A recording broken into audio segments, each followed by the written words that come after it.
Cancer Alley, a 2021 short film directed by Brian Ivie. This film is a collaboration between Cypher Studios, Unanimous Media, and Arbella Studios. Man of Sorrows.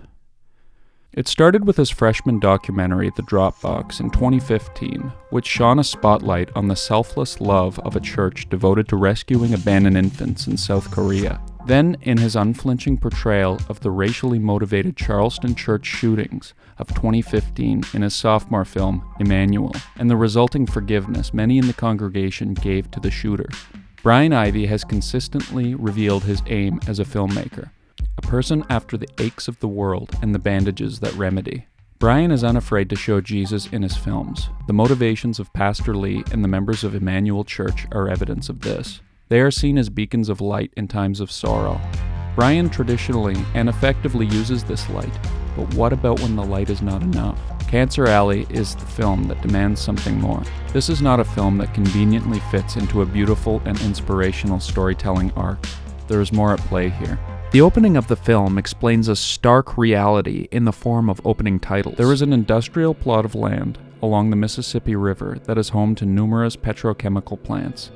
It is known to the locals as Cancer Alley, as toxic fumes infect the air to the residents who live there. Unsurprisingly, these residents are also traditionally the marginalized groups in America. Health problems such as cancer disproportionately affect neighborhoods within close proximity to industrial, dump, or development land. Typically low-income communities, which is often populated with majority of historically marginalized people.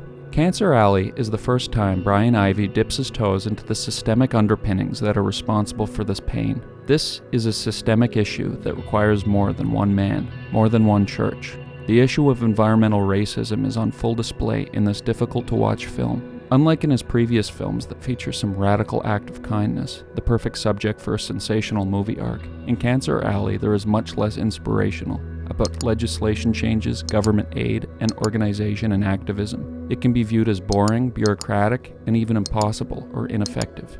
But that's where the beauty of this medium comes into play. Film can depict something immediate going on in the world right now, and can effectively call attention to it. The end of the short didn't give us a triumphant choir or even a broken hallelujah, like in his previous films.